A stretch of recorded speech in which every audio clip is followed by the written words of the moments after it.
President-elect Donald Trump is choosing Paul Atkins, former commissioner of the US Securities and Exchange Commission, to chair the SEC. Atkins, who served under President George W. Bush as SEC commissioner, would be replacing outgoing chair Gary Gensler. For more, we're now bringing in Sheila Bair, former chair of the FDIC and former assistant secretary of the US Treasury for Financial Institutions. Sheila, it's good to see you. So Trump has made it clear Paul Atkins is his guy. That's who he wants leading the SEC. And certainly Atkins, tested, experienced, veteran financial regulator. What do you make of that news, of that pick, Sheila?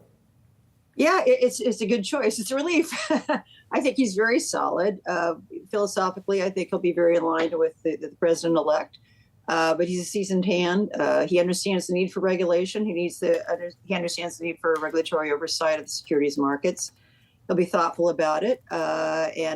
He's been nonpartisan, too. He worked for Arthur Levitt in a senior capacity for a few years as well at the SEC. So I think it's a very solid choice, and the SEC will be in good hands with him. Hey, Sheila, it's Julie here. It's great to see you. It's been a while. Nice to see you. I can't recall, Sheila, if you are a Bitcoin holder or if you are a crypto investor at all. Have you invested in that? I do not own Bitcoin. I was a board member of a company called Paxos for a while that issued a stablecoin, still issues a stablecoin, and now I'm an advisor to Ripple, also on their stablecoin initiative. I do think stablecoins have great promise in making our payment system more efficient, more timely, less expensive, especially international payments.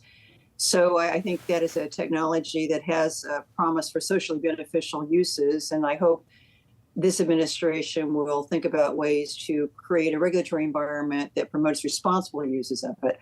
I do not own crypto. I do not own Bitcoin at all. No, I don't. And I tell young people now, as you know, I write books for young people. It's a speculative investment, and it's made people a lot of money. But I think for young people, amateur investors, stay in the S&P 500 stock index. And Sheila, when you talk about responsible regulation of the crypto industry, it feels like certainly the crypto industry has been ecstatic, I think is not overstating it, right, about the election of Donald Trump. Atkins is one of the folks that they were really pulling for as a candidate to lead the SEC. You've said you think he is a responsible regulator.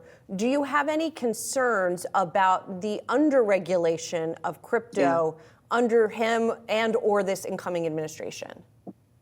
Yeah, well, I think we basically have no effective regulation right now. And one of the problems with the Biden administration's approach, and I'm a fan of Gary Gensler, I think he did a great job in a number of areas.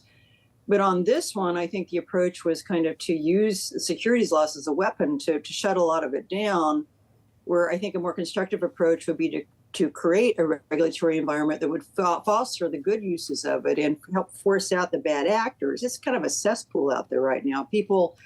It's very hard, right? Because there is a lot of illicit use of it. There's a lot of illicit use of the banking system as well. But having a federal regulatory regime that helps the good players develop and keeps out the bad actors, I think that's really what's the objective that you should pursue. So it's people say, well, they want to deregulate crypto.